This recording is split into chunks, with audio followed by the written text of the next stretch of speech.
Welcome back, volleyball fans. It's the best day of the week. That's right, it's Monday. And that means it's time for episode 5 of the NVA miniseries, Quest for the Cup. This week, we're going to take an inside look at Orlando Southern Exposure with their co-owners, Tony Glessner and OJ Catalan. The season's just 2 months away, so there's no better time to get to know the men in blue and pink. Take a look.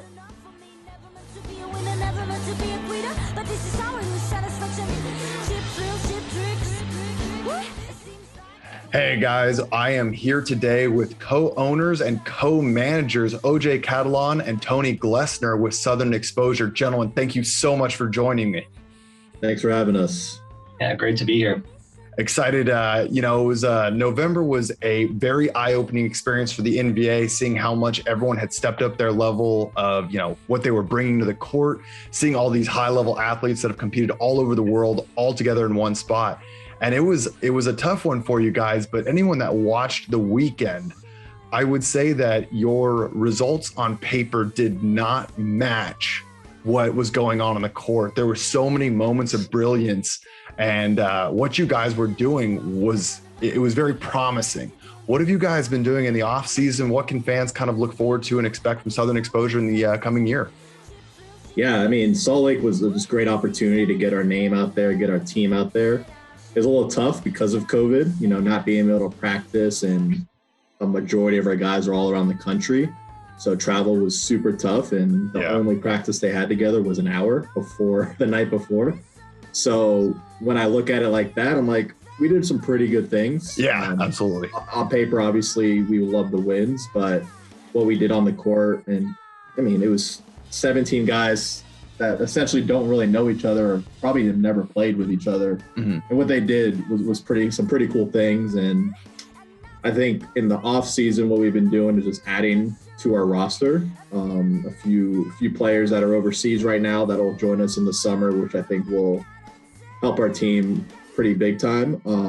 We've added some few Florida local guys like Chad Mercado. He's coming out of retirement. He used to be with former PVL with Florida Wave. We have Langston, who's a former Mason guy, super physical middle. Got a few setters that I think with some pretty good size and can help run the offense smoothly and with speed and tempo, which you need at this level in this game. So I think we're doing a lot of good things, and guys that just fit our culture and our vision and what we want to do for Southern Exposure, which is build a league, help the NVA build a league again, and create volleyball in Florida, because everyone wants it down here. We had that little stint of the PVL with Florida Wave, and people loved it, and the feedback we've gotten since starting Southern Exposure has been really high. So I think the future is very bright, and yeah, we're excited for it. Absolutely. And Tony, anything to add to that? Yeah, it was to go along with what OJ said, with our team last year, there was some times where we thought we were going to have some other people, and we had some setters, and then we didn't. And then we had liberos. So there were some injuries and some international problems, getting people back in the country in time, and then them wanting to come back and wanting to play. So our roster is just kind of always trying to be pieced together right before then. So, I mean, that goes into part with, and we only had an hour of practice. So, like OJ said, we've had tryouts. We're looking for some new guys and the right culture types of people to be part of Southern Exposure. So, absolutely. It was one of those things we kept reminding everyone on the broadcast. This is a very fluid experience. Everyone's coming off of months of COVID. They're doing their best to collect their athletes from all over the country, like you said. Now, both of you are experienced coaches. You've been in the volleyball scene for, the better part of probably 20 years at this point. When you guys are piecing these rosters together, what are you looking for from your athletes mentality-wise, attitude-wise, physicality-wise? What really piques the interest for Southern Exposure? Yeah, I think, like I said before, the main thing we look at right away is what are they going to add to our culture and our vision? Like, if you're the best player in the world, but you're all about yourself, it's not going to work out for any team sport. Right. So I think just finding those right players that fit that mold, and that basically just like, we got guys that fit our mold and, want wants what's best for this league. Because right now it's, we're trying to build something from the bottom and there's not a lot to go off of. And a lot of people think it's not going to work outside of the league. And I truly think it's what the NBA is doing is we have a shot at doing this. So it's just finding guys that have that same desire and want to come play volleyball, and essentially not for a lot of money, if any. They're doing it for free, some of the guys, and we try to help pay for travel and all that fun stuff that every team does. But at the end of the day, you're not getting paid a ton of money. So I think just the passion and commitment is something huge for us. And then physicality wise, guys that can play the game at a high level, like literally you got to be physical. You don't have to be 6'8", 6'9", but if you could play the game at a high IQ level, I think you can get very far with that. And we have a few guys that aren't the biggest guys, but they're super high IQ and very good ball control players. And I think in the men's game, ball control is everything. So that's some of the stuff we saw in Utah is like that brilliance of our ball control and our connections. Like, oh, this could be a whole lot of fun. Tony? Yeah, we're looking for those people that are going to bring something. They can't just be great players like OJ was saying. You got to bring something else to the table. High energy, we just like the passionate guys. The passionate guys that like to go have fun. At the end of the day, we just want to have a good time out on the court. If we can have a good time, then they're going to find a way to win and find a way to do some really good things.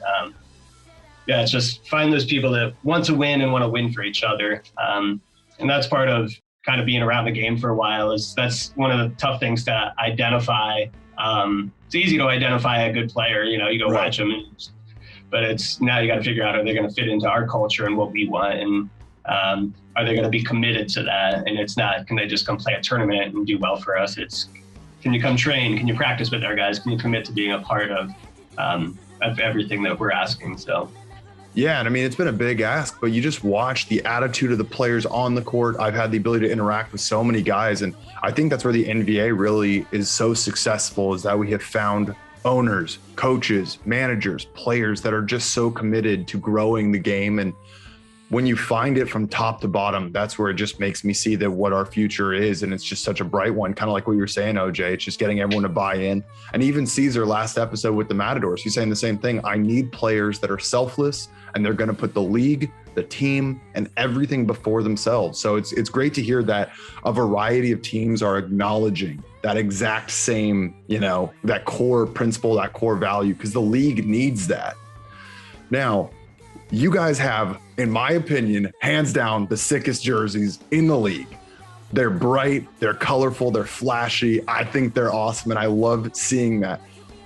To match that flashy play style on the court, what can fans expect in the 2021 season? I think another jersey's coming soon, probably for the next season. So you guys heard it here first. 2021 Southern Exposure, new jerseys. Yeah, we got one more to add to the arsenal, but I think the jerseys kind of speak of how we'll be. We'll be entertaining. We'll be out there. You'll know we're there, but we'll be at a respectful and professional level. It's not going to be, something where you're like, oh, those guys are embarrassing. They're like, it's going to be guys that are representing the league at a high level on and off the court. Making good plays, effort plays, and having fun with the game, enjoying the moment. Because again, all these guys, they're still young, super athletic, and they want to go overseas, but right now that's not an option. Mm-hmm. So I think just like having something in the league in the US for them, it's just going to give them more energy to make it be successful and be more committed, because they want this. All the guys on our team, they want this league to be successful. So, but if you come into this league or matches and you're just like, oh, I'm not playing, this isn't for me. I'm like, well, that's not the vision. Like, right. It's such a bigger picture from what we're seeing, but I think our team and from all the other owners and coaches we've talked to, it sounds like everyone has the same type of vision out there. So, but I think to answer your question is, I think we're going to be entertaining and we're going to bring a show as best we can, hopefully with some W's. I love it. Tony, anything to add to that? I mean, I might be a little biased, but I'll have to agree with you that I think we have the best uniforms out there. And part of that goes to Howard for helping, like designing all of that stuff. So obviously, like we played a little bit in getting the jerseys, but Howard did all of it, and we told him what colors we wanted, and that's about it. But I agree. I think we have some bright colors to hopefully match the personality that we have and the culture that we're trying to represent here. I think we should have fun. And I think another thing that's kind of getting big with Southern Exposure is our social media presence. And I think we're starting to get some stuff out there, and we want our fans to know our players and not, we want them to, view them as leaders, but we want them to view them as humans and be able to kind of have a little more connection with them. So I think that social media piece right now with us is helping connect to our fans a little more, and we've been putting a lot more stuff out. 100%. For anyone that doesn't know, so Southern Exposure for the last couple of weeks, they've been doing, they've been highlighting one of their players every week, help you get to know them a little bit more. But do you guys want to dive in? How can your fans interact? How can they engage? How do they know what's going on with Southern Exposure? How can they find you guys online? Go ahead. I'll take that, I guess. Yeah, so we have we have our Instagram, we have our Facebook, and we have our Twitter. Our Instagram is probably our best, just because I think that's what our social media person's most comfortable with. Sure. But I think our social medias, we have our Southern Exposure NVA on Instagram, and on Twitter, it's Exposure NVA. But we're just posting a bunch of stuff out there. There's highlight videos. We're reposting all of the stuff from the league. And I think it's fun to get to kind of know and get to know our players a little more. They're doing videos, and we're starting to put some highlight things from practices and the Utah event as well. So we're just kind of hoping for more things, so we have more content to put out there, more events and practices and training sessions and stuff. Yeah, well, I mean, like I said, seeing across the league, all the teams continue to step up, not only what they're bringing on the court, but off the court presence as well. It's inspiring, and it really shows how committed everyone is to making this work. But gentlemen, I want to thank you guys so much for a little bit of your time, sharing with me, sharing with the fans, and giving us a little sneak peek of what we can expect to see on the court just 2 months away until the season starts for 2021. Guys, thank you once again, and I cannot wait to catch up with you guys in Texas. Yeah, appreciate it, Nick. Thank you. Thanks, guys. Appreciate it. Thanks, Tony and OJ, for sharing a little bit more with what we can expect in the upcoming season from Southern Exposure. In just 2 months, we're going to see those guys battling it out on the court with the other 9 teams in the NVA. Be sure to tune in next Monday, March 8th at noon, as we highlight the newest team in the NVA, the Dallas Tornadoes. You won't want to miss it. See you then.